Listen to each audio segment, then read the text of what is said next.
안녕하세요. 반갑습니다. 닥터 부동산TV 리스입니다. 오늘은 시청률 고공행진 중인 드라마 찌벌집 막내 아들을 통해 부동산 이야기를 해볼까 합니다.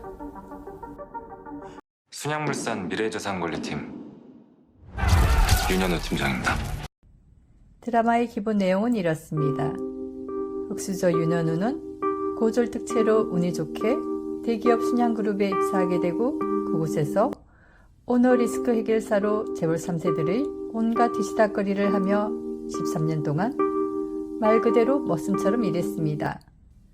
그러다 보니 로얄 패밀리의 비자금을 관리할 만큼 신뢰를 얻어 회사 안에서는 모르는 사람이 없을 정도로 그의 입지는 커졌습니다. 여권 있죠? 가서 해외로 유출돼 순양의 자산을 찾아오세요. 최선을 다하겠습니다, 부회장님. 그러던 어느 날 오너의 명령으로 해외에 숨겨둔 비자금을 찾아오다가 괴한에게 납치되어 죽을 상황에 놓이게 됩니다.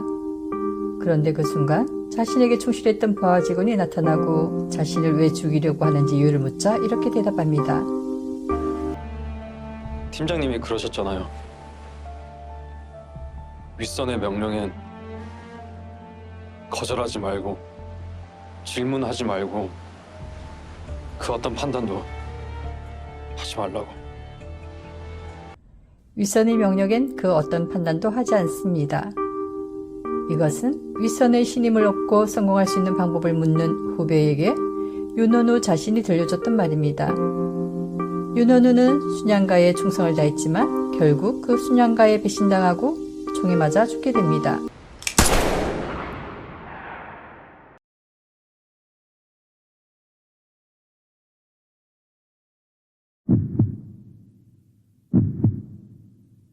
그런데 죽었다고 생각한 순간 도준이 깼니? 내가 누구라고요? 순양그룹의 막내 손자 10살 진도준으로 깨어나게 됩니다. 우리는 오늘 옛 조선 총독부를 철거하는 역사적 작업을 시작하였습니다. 경복궁이 본래의 모습을 되찾는 95년도 해체된 건물이잖아. 87년? 내가 진양철 회장 일가의 막내?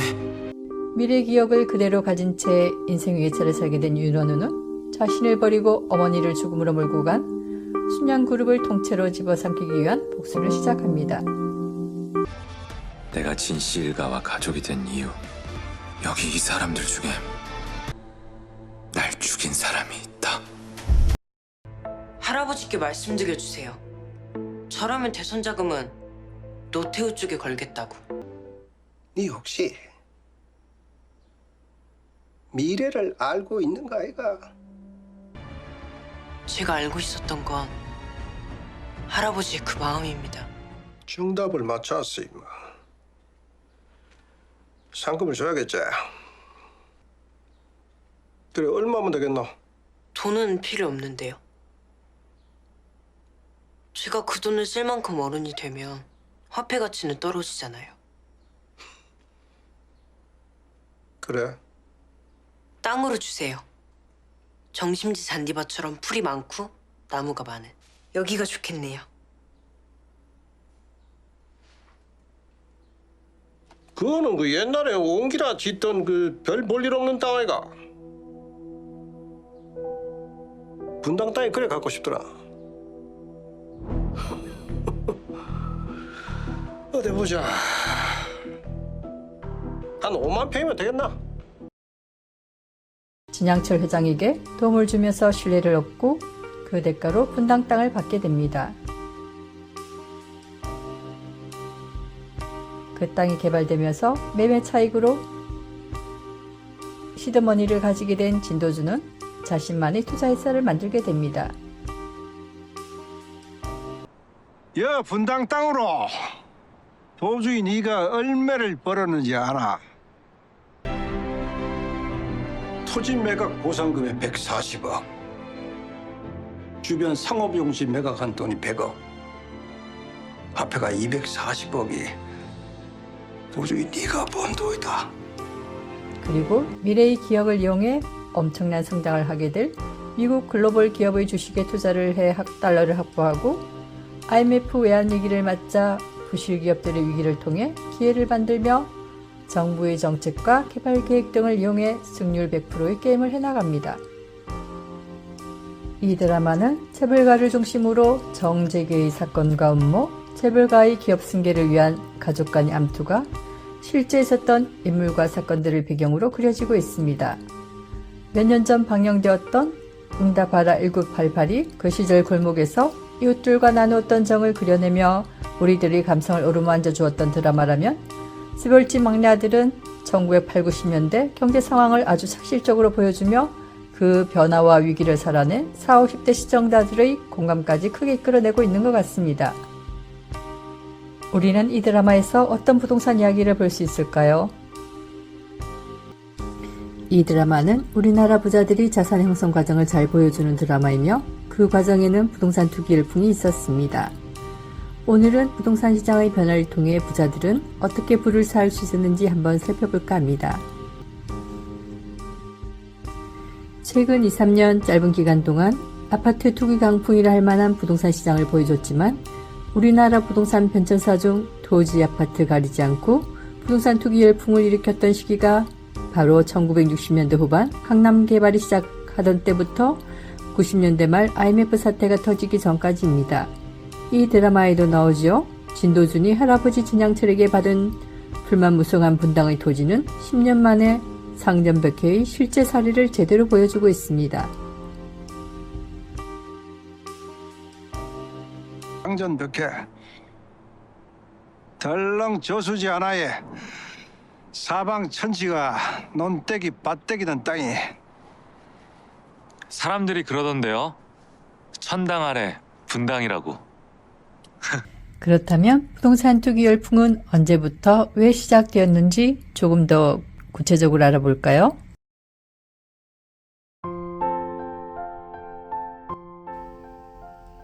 해방 이후 당시 이승만 전 대통령이 실행한 토지개혁은 농업 중심이었던 우리나라가 일제강점기에 형성됐던 대지주의 땅을 유상몰수해서 농민들에게 나누어 주는 것이었습니다.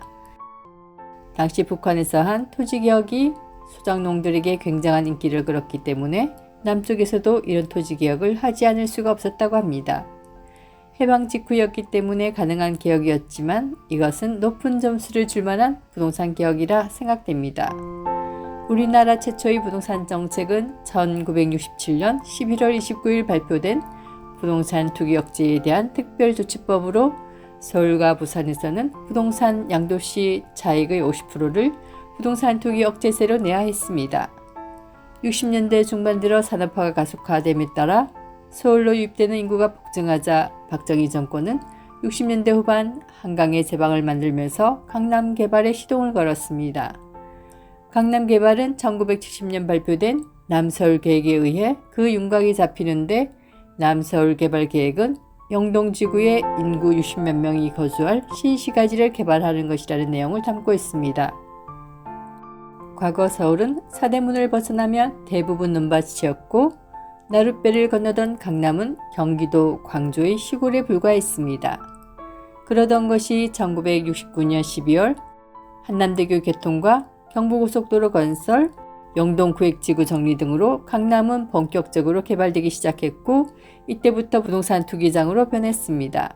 한 예로 말죽거리 일대 땅값은 66년 제3한강교 착공 시 3.3제곱미터당 200원에서 400원 선이었던 것이 1968년 평당 6,000원 선까지 올랐고, 71년경에는 14,000원에서 16,000원에 달했습니다. 5년여 만에 땅값이 70배가 뛴 것입니다. 70년대 초부터는 압구정, 반포, 잠실, 이촌동을 매립해 아파트를 짓고 황무지였던 여의도와 잠실도 개발합니다. 그리고 강북의 명문고들이 대거 이전하고 지하철 2호선이 개통되면서 강남은 말 그대로 부동산 불패의 성지로 변해갔습니다. 1960, 70년대 산업구조가 바뀌면서 대규모 공장용지와 도시민의 주택용지, 도로, 철도 등 사회 인프라 용지 수요가 급증하면서 관련 토지 가격도 동반 상승했습니다. 공업용지의 수요가 증가할 때는 공업용지 가격이 상승했고, 주택용지가 필요할 때는 대도시 주변의 개발 가능한 농지와 임야 가격이 올랐습니다. 경제가 고도로 발전하던 1970, 80년대를 거치면서 도시화가 본격적으로 이뤄지고 이 과정에서 농지나 임야보다 도시형 토지의 부족 현상은 도시의 토지 가격 상승을 유발했습니다.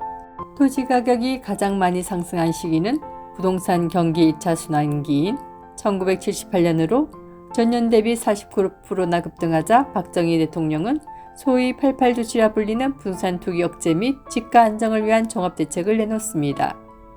참고로 주택가격이 가장 많이 오른 시기는 1987년 시작된 3차 순환기의 최고 정점인 1990년으로 전년 대비 21%나 집값이 급등합니다. 1979년 31평형 첫 분양 공고 기준 1,800만 원이었던 음마아파트는 2020년 19억 7,500만 원으로 109배 상승했습니다. 산업화와 같이 시작된 토지 투자는 1980, 90년대 초반까지 투기 강풍을 몰고 왔습니다. 그리고 이런 배경에서 토지 투자에 대한 성공 신화가 탄생하게 됩니다. 우리가 우스갯소리로 말하는 말죽거리 땅 부자, 영동의 복부인 연희동의 빨간바지 사모님이 등장하는 시기가 바로 이때입니다. 재벌집 막내 아들에서 진도준이 할아버지에게서 받은 분당 땅으로 10년 만에 240억을 벌 수 있는 것도 그러한 시대의 배경 때문입니다. 우리나라 부자들의 자산 형성 과정을 보면 부동산을 기반으로 부를 축적한 사례가 유독 많습니다. 특히 토지를 기반으로 한 부동산 자산 가치 상승 경험을 가진 청년층은 토지에 대한 사랑이 각별한데 그 이유는 토지는 한정된 재화이기 때문입니다. 경제적 성장 시대에는 다양한 개발 이슈에 따라 토지 가격이 급등하는 것은 어쩌면 당연한 현상일 수도 있습니다. 그러나 그 가격 상승에 따른 수익을 개발 정보를 알고 있는 일부 사람들만 누렸다는 것은 양극화라는 심각한 사회 문제로 오랫동안 풀지 못할 숙제로 남게 되었습니다. 2019년 코로나 팬데믹으로 인한 사상 초유의 유동성 공급은 세계적인 집값 상승 공포를 가져왔는데 불과 3년 만인 2022년 이제 우리는 인플레이션과 급격한 금리 인상과 집값 하락 공포에 시달리고 있습니다. 우리는 현재의 기억을 가지고 과거로 돌아가서 많은 수익을 내지는 못합니다. 그러나 과거에 반복되어 온 현상들을 분석하여 현재의 자산을 지키고 미래의 자산을 늘리기 위한 대책을 세울 수는 있습니다. 1960년부터 2022년까지 60년의 부동산 흐름 큰 파도를 보면 그 파도 속을 어떻게 타고 넘어가야 할 것인지를 알게 될 것입니다. 그리고 파도 넘어 그 파도를 일으키는 바람을 읽어야 합니다. 바람은 먼 곳으로부터 오는 것입니다. 우리는 어느 때보다 비장한 마음으로 투자에 임해야 할 것입니다. 마치 전쟁을 준비하는 병사처럼 말입니다. 적과 싸울 때는 두 가지를 기억하셔야 합니다. 바람을 읽듯 상대의 욕망과 두려움을 읽으셔야 합니다. 그리고 나의 욕망과 두려움도 다스릴 수 있어야 합니다. 투자는 심리를 다루는 것입니다. 그 작은 바람 또한 읽고 이용할 수 있어야 합니다. 성공 투자는 바람, 욕망과 두려움을 잘 다스리는 것에서 시작됩니다. 오늘도 이 영상을 보고 계시는 여러분이 평안하시길 바랍니다. 이상 닥터부동산TV 리즈였습니다.